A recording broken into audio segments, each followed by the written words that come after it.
Hello, everyone. It's Topline Spotlight. What is Topline Spotlight, you may ask? It is an interview with a member of the B2B technology ecosystem that's doing something interesting, a leader in our space, a visionary, an influencer. And it's a short format where we try to dive deep on a challenge that this person has solved over the last 1 to 2 years. Now, I'm joined as always by my co hosts, Asad Zaman, the CEO of Sales Talent Agency, and AJ Bruno, the CEO of QuotaPath. Today on Topline Spotlight, we're interviewing and talking to Tom McCarty. Tom is the CEO of OrgChart. He's a longtime Pavilion member. He's a resident of Denver, Colorado. He's a man with great skin. Tom, welcome to our show.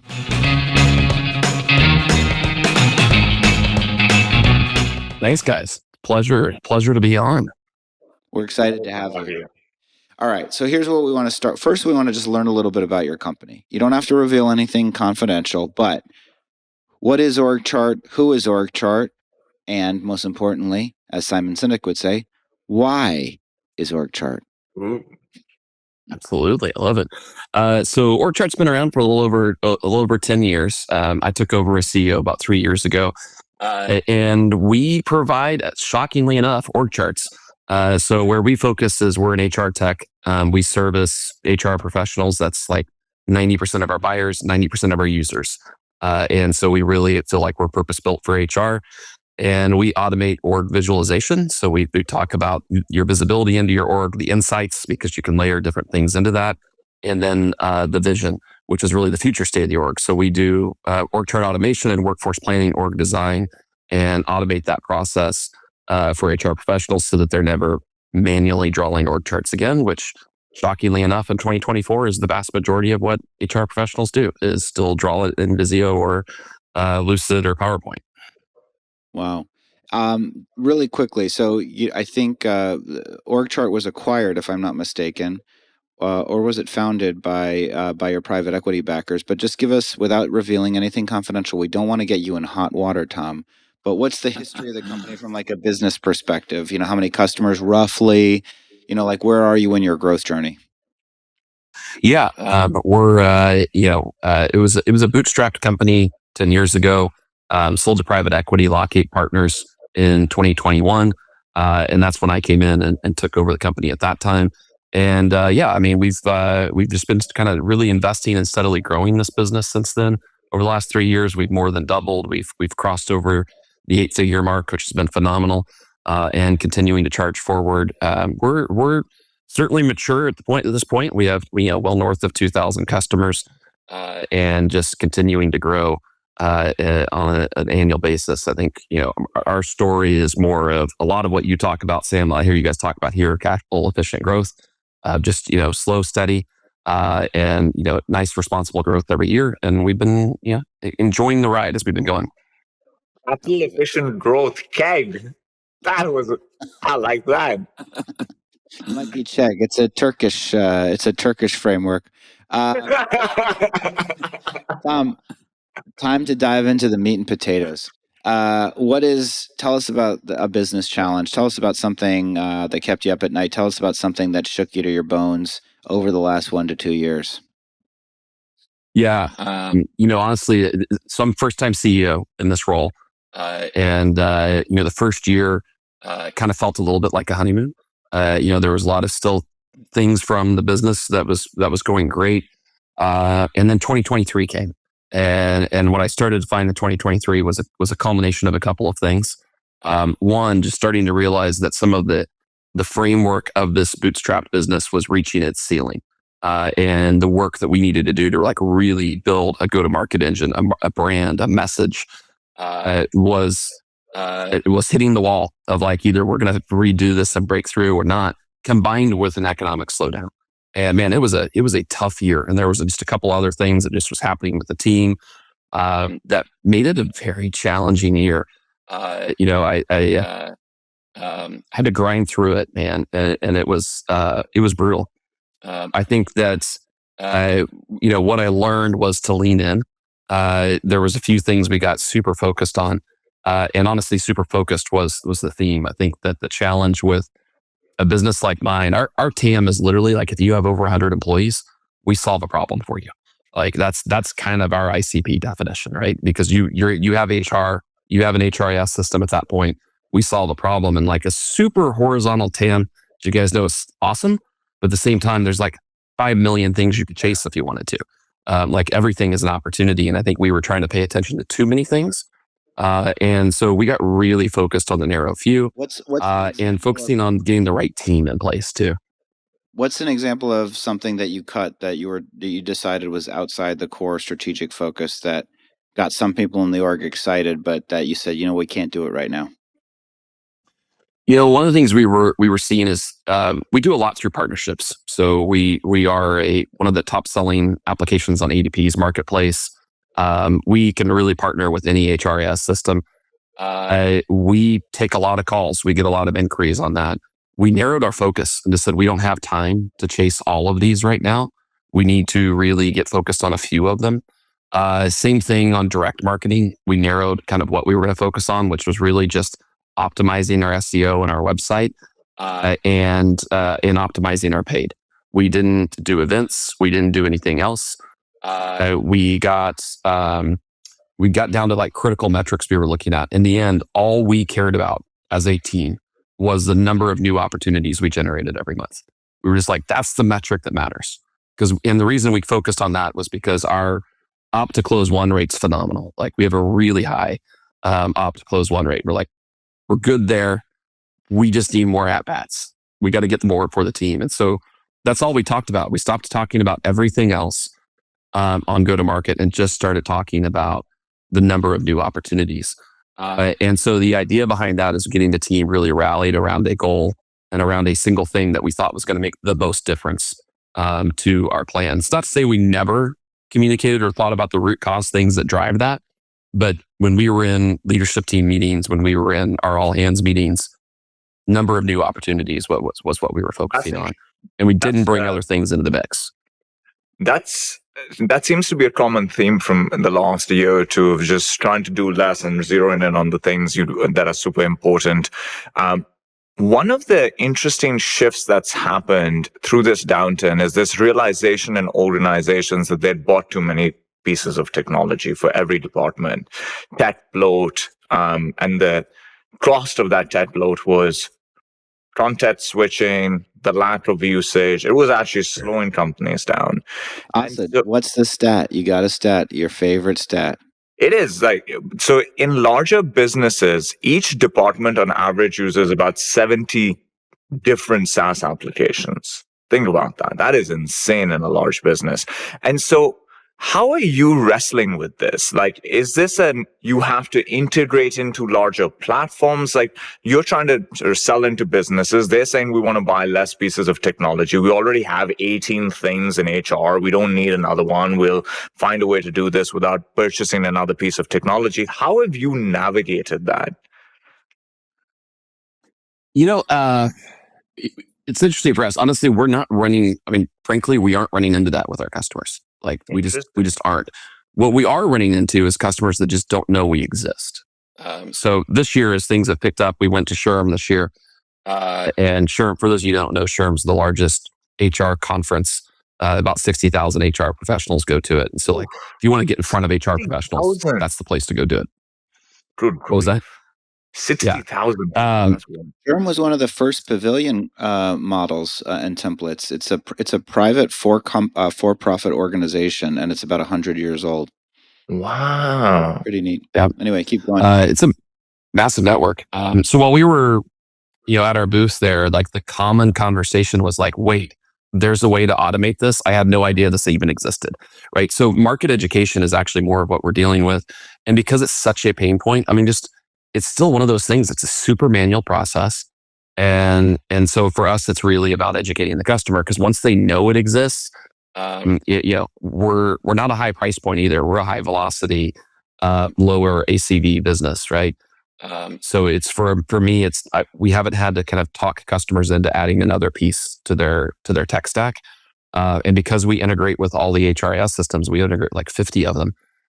It's pretty easy for us. So we're not trying to say you're technically adding. We're just complementing your existing platforms.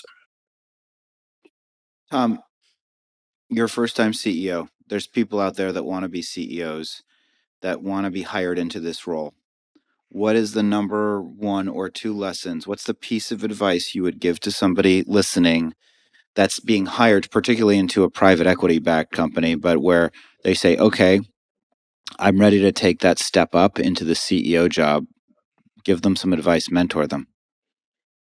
Yeah, I mean, first and foremost, if you're taking the step into a private equity, I think who you are going to go work for matters more than almost anything else. When I was evaluating this opportunity, I was looking at this company, I was looking at the private equity firm, and I was looking at the chair of the board, Todd Gibby, who is essentially who I work for. And for me, as I looked at it, I was almost more interested in the opportunity to work with Block 8 and Todd than I was in the company opportunity. Not to say that I saw the opportunity with this company, but man, it really matters who you're going to be digging in with, because unlike what, AJ deals with, for instance, of like multiple people on his cap table and different people he has to influence, I've got one person I work for. Block 8 owns the vast majority of this company. And so that's who I'm reporting to. That's who I'm working with. That's who, in 2023, when we're challenging, is coming in and helping me with the business. And I think you need to have a really great relationship with them. And they need to be someone who's going to invest in you as a first-time CEO.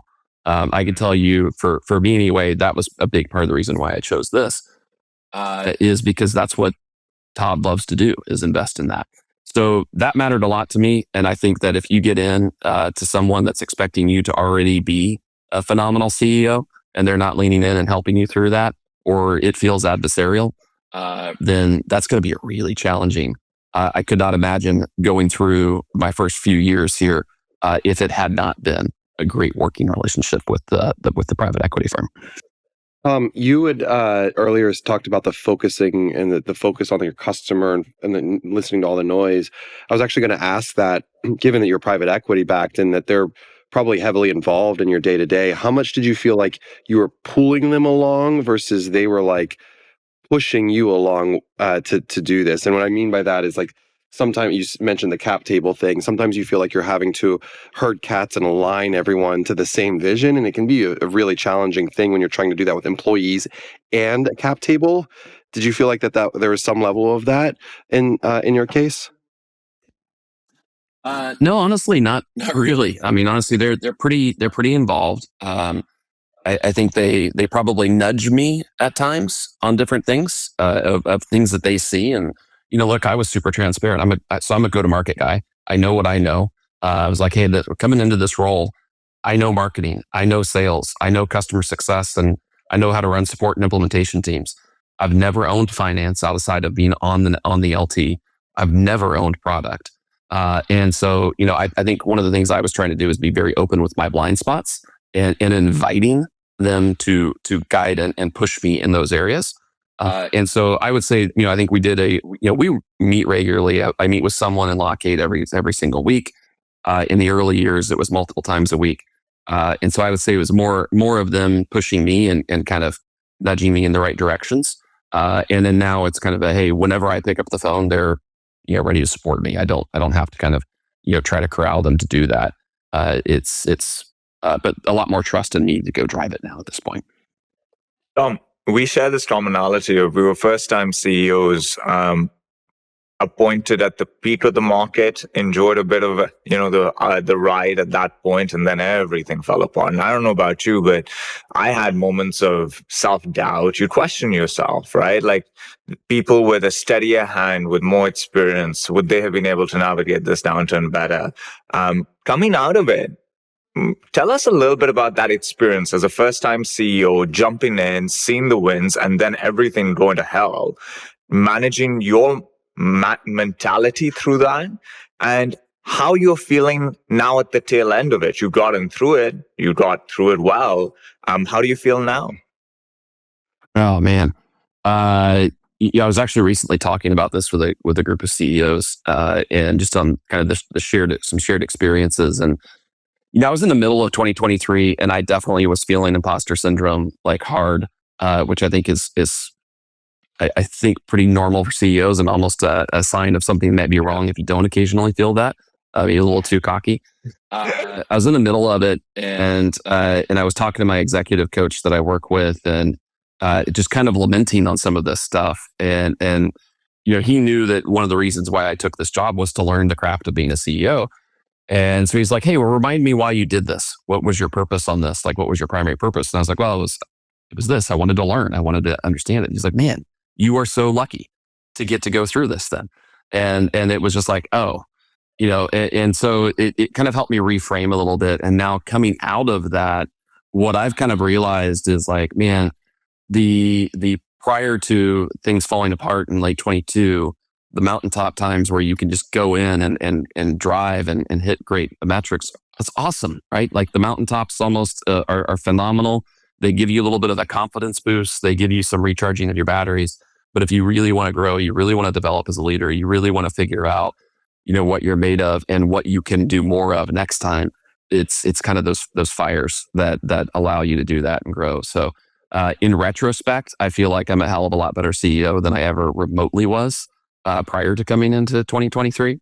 And we're all going to go through those seasons again. And now I have a lot more resilience and grit than I had coming into it.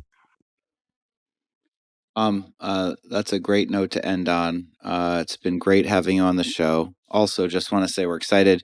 All four of us will be in New Orleans for the Pavilion CEO Summit. In fact, it's probably happening either this week or next when people are listening. We want you to inspire us right now. So we need a book you've read, a podcast you've listened to, a mentor, an influencer. But give us an idea or a piece of content or a person that's had a big impact on you over the last couple of months or weeks. No, absolutely. Book that I read kind of coming into this role was Mindset, Carol Dweck, which just talks a lot about kind of a fixed versus open mindset. It's something that I kind of reference back to. I talked to my team a lot about it. We ended up making it a value for our company. It's the ability to kind of just embrace failure as an opportunity to learn is probably one of the bigger themes throughout that. And we've tried to weave that through our company and through what I do on a regular basis. One thing I've been trying to do a little bit better of lately is investing in myself. And I came across a channel on TikTok. I think it's called The Music Plug or something like that. I used to love listening to new music. Didn't recharge my batteries enough anymore. And this thing was just like, I saw this cool room and it said, I find bangers so you don't have to. And started picking up some new music again. Honestly, that's been like a little life-giving to just like, oh, wait, I need to kind of plug into myself a little bit here. So it's been fun just to kind of find something for myself outside of the business. And then lastly, I think, Sam, you're talking about New Orleans and the CEO Summit. The CEO community for me here and within my portfolio is probably like, man, you got to lean into other people who are doing what you do, not in your company. And obviously as CEOs, that's our only option to do that. That has been just a tremendous lifeline for me on advice, on support, on just the ability to like exercise my creative juices on somebody else's problems versus my own. And leaning into a community where you can do that has just been phenomenal for me over the last few years. I love that. Tom, if somebody wants to get in touch with you, somebody wants to buy OrgChart, we hope that they do. What's the best way to get in touch with you? Yeah, feel free to reach out to me on LinkedIn. Ping me at tom@theorgchart.com, and we'll get you hooked up. Awesome. Thanks so much for joining us on Topline Spotlight. We'll see you soon. Thanks, Tom. Thanks, guys.